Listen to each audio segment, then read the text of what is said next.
The words hung in the air like smoke, impossible to wave away. Pretend to be my husband. Daniel's hand froze on the grocery cart handle, his daughter Emma tugging at his jacket sleeve, oblivious to the elegant stranger who had just whispered those 5 words that would change everything. He turned slowly, certain he'd misheard. But the woman standing before him in the cereal aisle wore an expression of such desperate sincerity that his prepared polite refusal died in his throat. She was perhaps 40. With dark hair pulled back in a style that spoke of boardrooms and country clubs, wearing a cream-colored coat that probably cost more than his monthly rent. But it was her eyes that held him, brown and deep and carrying a weight he recognized all too well. The weight of someone who'd run out of easy options. "I'm sorry," Daniel managed, glancing down at Emma, who had abandoned his jacket and was now comparing cartoon characters on cereal boxes. "I think you have me confused with someone else." "I don't." The woman's voice was low, controlled, but underneath he heard the tremor. "I know exactly who you are. Daniel Matthews. Single father. Works 2 jobs, one at Henderson's Hardware, the other doing weekend construction. Lives in the Maple Street apartments with your 7-year-old daughter." She paused, and something softened in her face. "I've been watching you." The words should have alarmed him. Should have sent him backing away, pulling Emma close, maybe calling for store security. But the way she said it held no threat. Only a strange, aching honesty that made his heart pound for reasons he couldn't name. That's incredibly creepy," he said, but without heat. Emma had made her cereal selection and was placing it carefully in the cart, her small face serious with the responsibility.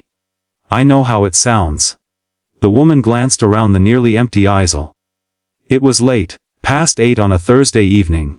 The time when Daniel did his shopping, because Emma was tired enough to behave, and the store was quiet enough that he could think. "My name is Catherine Ashford, and I need your help." Daniel studied her.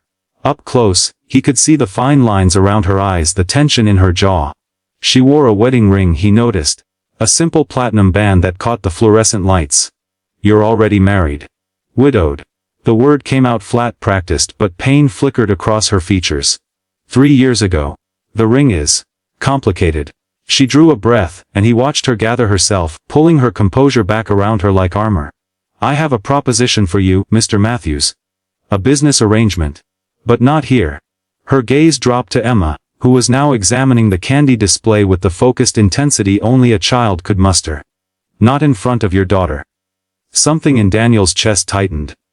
Every instinct screamed that he should walk away, finish his shopping, go home to their small apartment and their simple, struggling life.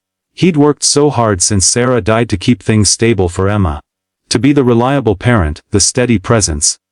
Getting involved with a strange wealthy woman who apparently stalked him in grocery stores was the opposite of stability.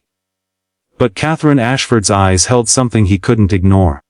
A desperate hope that mirrored every emotion he'd felt in the 2 years since cancer had taken Sarah, and left him alone with a 5-year-old and a mountain of medical debt he was still climbing. "Daddy, can we get the fruit snacks?" Emma appeared at his elbow, holding up a package decorated with smiling strawberries. Daniel's throat tightened. They couldn't afford the fruit snacks this week. They could barely afford the groceries already in the cart. "Maybe next time, sweetheart." Emma's face fell, but she nodded, putting the package back with careful hands. She'd learned not to ask twice. No 7-year-old should have to learn that lesson. "I'll pay you $50,000. Catherine's words were barely audible, but they hit Daniel like a physical blow. He stared at her, certain he'd misheard. $50,000. That was more than he made in a year at both jobs combined. That was Emma's college fund. That was paying off Sarah's medical bills. That was not eating rice and beans 4 nights a week. For what? His voice came out hoarse. "For 6 months of your time, maybe less." Catherine reached into her purse and withdrew a business card, pressing it into his hand. Her fingers were cold, he noticed. Trembling slightly. "Meet me tomorrow, noon. The address is on the card. I'll explain everything. You can decide then." She glanced at Emma again, and something in her expression shifted. Softened. "Bring her if you need to. I'll have someone there who can entertain her while we talk. I don't even know you." "No." Catherine stepped back, already turning to leave. "But you need the money. And I need you. Tomorrow, Mr. Matthews. Please." She was gone before he could respond, disappearing around the end-cap display like she'd never been there at all. Daniel stood frozen, Catherine's business card heavy in his palm. The expensive cardstock felt foreign against his calloused skin. Catherine Ashford, CEO, Ashford Industries. An address in the hills, where houses had gates and grounds instead of yards. Daddy. Are we done shopping? Emma's voice pulled him back. Daniel looked down at his daughter, at her second-hand jacket, and the shoes he'd bought 2 sizes too big so she could grow into them. At her patient, trusting face. He thought about the notice from the apartment management he'd shoved in a drawer that morning. Rent was going up again next month. He'd have to pick up more construction shifts, which meant less time with Emma, which meant more guilt, which meant more sleepless nights wondering how long he could keep all the plates spinning before everything crashed down. "Yeah, sweetheart." He tucked the business card into his pocket, trying to ignore how his hand shook. "We're done." That night, after Emma was asleep in her small bedroom, Daniel sat at their scratched kitchen table and stared at Catherine Ashford's card. He'd looked her up online. Ashford Industries was a manufacturing empire worth hundreds of millions, possibly billions, specializing in automotive parts. Catherine had inherited it from her husband, Richard Ashford, who died in a car accident 3 years ago. Since then, she'd been locked in some kind of legal battle with Richard's brother over control of the company. The details were vague, buried in business journal articles that used words Daniel barely understood. But the photos of Catherine told their own story. In pictures from 4 years ago, she smiled. Not broadly, but genuinely, a softness in her features that made her beautiful. In recent photos she looked carved from ice. Elegant and untouchable and profoundly alone. Daniel knew that look. He saw it in his own mirror some mornings. The card sat on the table between him and his laptop, the embossed letters catching the light. Tomorrow was Friday. He was supposed to work at the hardware store until 5. Then pick up Emma from after-school care. Then maybe squeeze in a few hours of invoicing for the construction company if Emma settled down with her homework. The thought of driving out to the hills, to Catherine Ashford's world of wealth and complications, felt absurd. But $50,000. He could almost hear Sarah's voice, practical and warm. "At least hear what she wants, Danny. What's the harm in listening?" Sarah had always been braver than him. Bolder. She'd been the one to ask him out in college. The one to propose they move across the country for her dream job. The one to smile through every chemo session like she believed she'd beat the odds. Daniel had been the careful one, the planner, the one who built safety nets and backup plans. And yet here he was, alone, drowning in debt. Feeding his daughter generic cereal, and lying awake at night calculating whether he could afford to get his car's check engine light looked at. Or if he should just pray it lasted another month. What's the harm in listening? He whispered to the empty kitchen. He called in sick to the hardware store the next morning. The lie tasted bitter, but his manager barely seemed to notice. Just told him to feel better and hung up. Daniel got Emma ready for school, made her breakfast, walked her to the bus stop, and tried to ignore the knot of anxiety tightening in his stomach. The address led him to a neighborhood where the houses hid behind walls and mature trees, where the silence felt expensive. Catherine's home sat at the end of a long driveway. A modern structure of glass and stone that looked like it belonged in a magazine. Daniel's 10-year-old sedan made embarrassing noises pulling up to the front entrance. He almost left. Almost turned around and drove back to his world where things made sense. But the front door opened, and Catherine stood there in dark slacks and a soft gray sweater, looking somehow smaller and more human than she had in the grocery store. "You came." The relief in her voice was palpable. "I wasn't sure you would. I'm not sure I should have." But Daniel got out of the car, pocketing his keys, acutely aware of his work boots and faded jeans. "This is insane. You know that, right, Wes?" Catherine's mouth curved in something that wasn't quite a smile. "Come inside. Please." The house was beautiful in a sterile way that made Daniel sad. Everything was expensive and tasteful, and looked like no one actually lived there. Catherine led him through rooms filled with furniture that probably cost more than his car, finally arriving at a study lined with bookshelves and dominated by a massive desk, coffee, water. She gestured to a sitting area by the window, 2 leather chairs facing each other across a low table. "I'm fine." Daniel remained standing, his hands shoved in his pockets. "You said you'd explain." Catherine nodded. She moved to the window, her back to him, and for a long moment she said nothing. Daniel waited, his heart hammering. Up close, in better light, he could see the strain she carried. The way her shoulders curved inward slightly, like she was bracing against a constant wind. "My husband's will had a clause," she said finally. "A very specific, very calculated clause that I didn't fully understand until after he died." She turned to face him, and her expression was carefully neutral. "Richard and we married for practical reasons. His family needed stability for the business, I needed security. We were partners, respectful, but not," she paused, searching for the word, "not in love. Not in the way that matters." Daniel shifted uncomfortably. "Okay. The will stipulates that I maintain controlling interest in Ashford Industries only so long as I remain unmarried and childless. If I remarry, control shifts to a board that Richard's brother essentially owns. If I have children, the same thing happens until those children come of age." Catherine's hands clasped together, white-knuckled. "Richard thought he was protecting me. Ensuring I'd be taken care of but not trapped. He didn't anticipate that his brother would spend 3 years challenging every decision I make, filing lawsuits, poisoning relationships with investors, slowly strangling the company while he waits for me to either break or give up. I still don't understand what this has to do with me. My lawyers found a loophole." Catherine's voice dropped, a legal technicality buried in the language. "If I can prove I was married before Richard died, even briefly, even secretly, it invalidates the clause. The company becomes mine outright, no conditions." Daniel's breath caught. "But you weren't." "No, but I need people to believe I was." Catherine moved closer, and Daniel could smell her perfume, something subtle and expensive. "I need a husband, Mr. Matthews, not a real one, a pretend one. Someone who will stand beside me and claim we were married 4 years ago, that we kept it secret, that we've recently reconciled. Someone who will appear at events, sign affidavits, convince Richard's lawyers that the marriage was legitimate. That's fraud." The words came out automatically. It's creative interpretation of ambiguous legal language. Catherine's eyes held his. "And it's the only way I keep the company my husband built. The company that employs 3,000 people. That supports families. That matters." Daniel ran a hand through his hair, his mind racing. This was insane, illegal, probably, definitely dishonest, everything he'd taught Emma not to be. "Why me?" he asked. "You could hire anyone, an actor.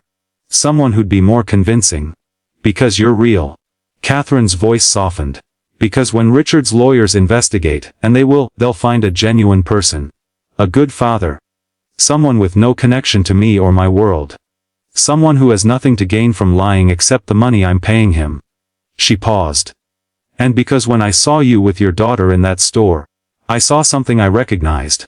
Someone who would do anything to protect what matters most." The words landed like an arrow.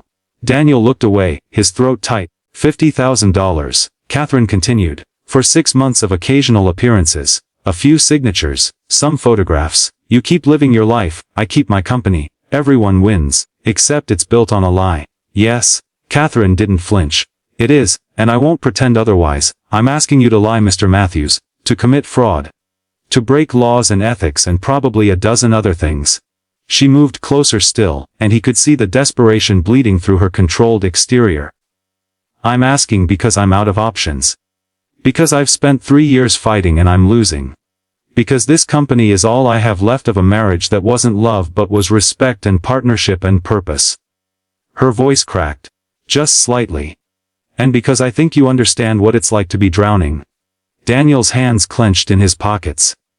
He thought about Emma's face when she put back the fruit snacks. About the medical bills still arriving, still demanding payment for treatments that hadn't saved Sarah. About the construction foreman who'd mentioned maybe cutting back on weekend shifts. About the cracks spreading across his bathroom ceiling that he couldn't afford to fix. "What if we get caught? Then I face the consequences. The arrangement will be structured so that you're protected.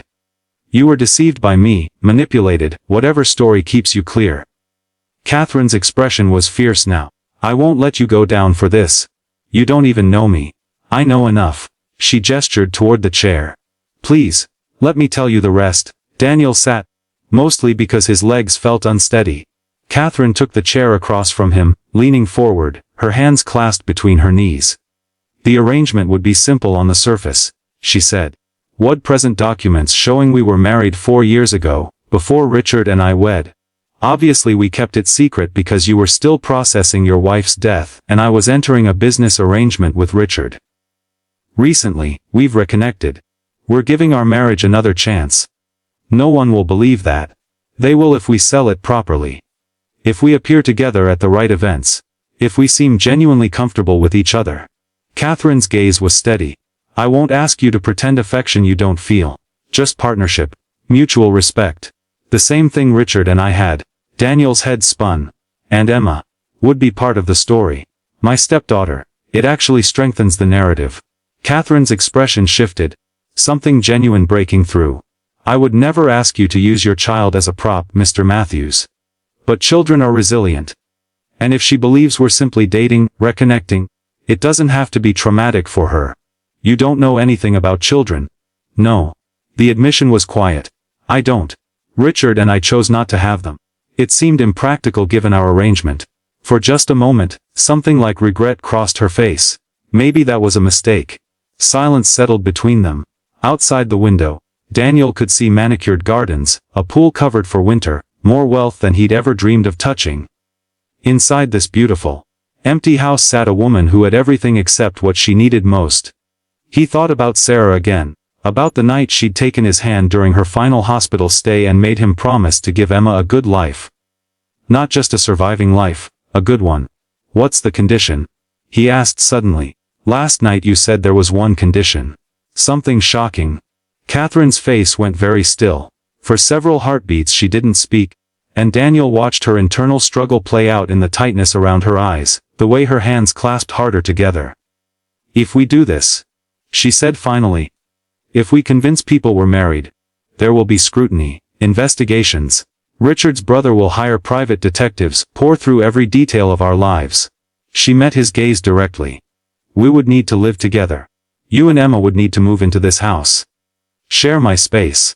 Make it believable that we're truly attempting a reconciled marriage. The words hit Daniel like cold water. You want us to move in with you. I need you to move in with me. For 6 months.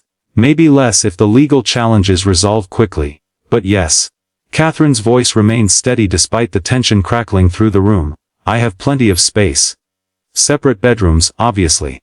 Emma would have her own room, her own bathroom. You'd have complete privacy. But we'd need to appear as a family unit. At least to the outside world. Daniel stood abruptly, pacing to the window. This had gone from questionable to absolutely insane. Move Emma into a stranger's house. Uproot her from the only home she'd known since Sarah died. Ask her to pretend this cold, desperate woman was part of their family. I can't do that to my daughter. I understand. Catherine stood as well, but stayed where she was, giving him space. I'm not asking lightly, Mr. Matthews. I know what I'm asking is enormous, unfair, possibly damaging. She paused. But I'm also offering you enough money to change your daughter's life. To pay off your debts. To give her opportunities you can't currently provide. Money isn't everything. No. But security is something. Stability is something. Catherine's voice carried a weight of lived experience. I grew up poor, Mr. Matthews. Government housing, food stamps, the whole cliché. I know what it's like to be the kid who can't afford the field trip. Who wears the same shoes until they fall apart. Who learns to stop asking because the answer is always no. She moved closer, but not too close. Respecting his space. I'm not trying to buy your daughter. I'm trying to give you the chance to provide for her the way you wish you could. The words found every raw nerve. Daniel pressed his palms against the cool glass of the window, his eyes burning. She was right. God help him, she was right. He'd give anything to stop seeing Emma's careful resignation every time he said they couldn't afford something. To stop lying awake calculating grocery budgets. To stop feeling like he was failing at the one job that mattered most. How would this even work? His voice came out rough. Legally. Logistically. My lawyers have prepared everything. Backdated marriage certificates. A simple ceremony we supposedly had in Nevada 4 years ago. Witnesses who will swear they were there. Catherine's tone became businesslike, and Daniel sensed her relief at shifting to practical details. You'd sign papers today if you agree. We'd move you and Emma in over the weekend. Monday, we'd start making public appearances. A few photos for social media. Dinner at the right restaurant where we'll be seen. Nothing extreme. And Emma. What do I tell her? The truth, adjusted for her age. Catherine's expression softened. That we're friends helping each other. That she gets to live in a nice house for a while. That it's temporary but fun. Children accept what their parents present as normal. That's manipulative. Yes, Catherine didn't deny it. This entire arrangement is manipulative. I'm not pretending otherwise. I'm asking you to help me lie, to uproot your daughter, to potentially break laws. I'm asking for 6 months of your integrity in exchange for money. She drew a breath. And I'm asking because I'm desperate. Because I've exhausted every other option. Because sometimes there are no good choices, only less terrible ones. Daniel turned from the window to face her. In the afternoon light, Catherine looked exhausted, older than her years. A woman who'd been fighting so long she'd forgotten what peace felt like. He recognized that too. I need time to think. You have until Monday. Catherine's voice was quiet but firm. After that, I'm out of time. Richard's brother has called a board meeting to vote on dissolving my position. If I can't present evidence of the prior marriage by then, I lose everything. That's 3 days. I know. I'm sorry. If I had more time to give you I would.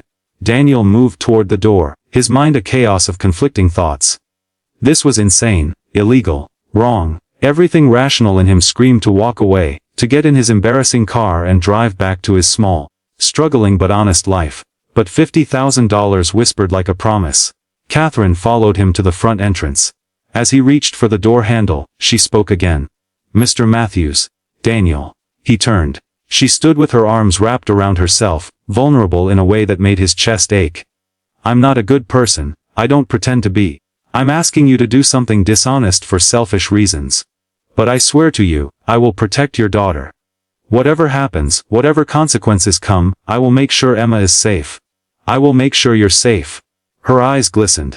That's the only promise I can make that I know I can keep. Daniel nodded, not trusting his voice. He left quickly. Before he could say something he'd regret. Before he could agree to something he shouldn't.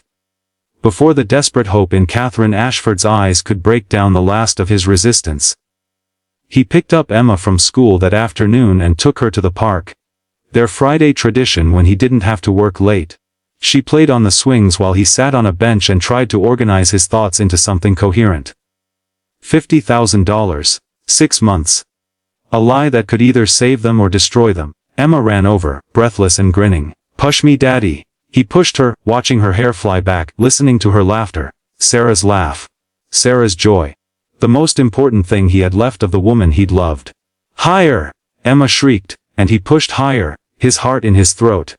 That evening, after dinner and homework and bedtime stories, Daniel sat alone in the darkness of his living room and made his decision. Not because it was right. Not because it was smart. But because he was tired of barely surviving. Tired of watching his daughter learn to expect less from life. Tired of feeling like he was one emergency away from complete collapse. He called Catherine's number. She answered on the first ring. I have conditions, he said without preamble. Name them. Her voice was sharp with hope and fear. Emma's education. I want a trust fund for college. Separate from the $50,000. Protected legally so even if this all falls apart, she has that. Done. I want it in writing that if this goes wrong you take full responsibility. I won't go to prison for this. I won't lose custody of my daughter. My lawyers will prepare ironclad protection for you. You have my word. Daniel closed his eyes. And I want you to promise me that you'll never hurt her. My daughter. That whatever happens between us, whatever the consequences, you'll treat her with respect and kindness. Catherine's breath caught audibly. When she spoke, her voice was thick. I promise. On everything I have, she'll be safe with me, Daniel. The use of his first name settled something in his chest. Made this feel less like a business transaction and more like two desperate people reaching for the same lifeline. Okay, he whispered. Okay, we'll do it. The silence that followed vibrated with relief and terror in equal measure. Thank you. Catherine's words came out broken. Thank you. I'll have the lawyers bring papers tomorrow. We'll move you in Sunday. I'll make this right, Daniel. I'll make this worth it. You better, he said. Because I'm trusting you with everything that matters. After he hung up, Daniel sat in the darkness and wondered if he'd just saved his daughter's future or destroyed it. If this desperate bargain would be the miracle they needed, or the mistake that cost them everything. Outside, the city hummed with its usual Friday night energy. People living their normal lives. making normal choices. Not agreeing to fake marriages with millionaire strangers. Not trading their integrity for security. But then, most of those people hadn't watched their wife die by inches. Hadn't learned what it meant to be truly powerless. Hadn't discovered that sometimes love means making the choices that hurt. If they're the ones that protect what matters most. Daniel picked up his phone again and looked at the photos of Emma. Her gap-toothed smile, her messy pigtails, her absolute trust that Daddy would take care of everything. "I'm trying, baby girl," he whispered to the screen. "I'm trying." The decision was made. For better or worse, their lives were about to change. And somewhere across the city, in a beautiful empty house, a desperate woman was probably breathing easier for the first time in 3 years. Two strangers, bound by need and circumstance, about to build a lie that felt like the truest thing either had done in a very long time.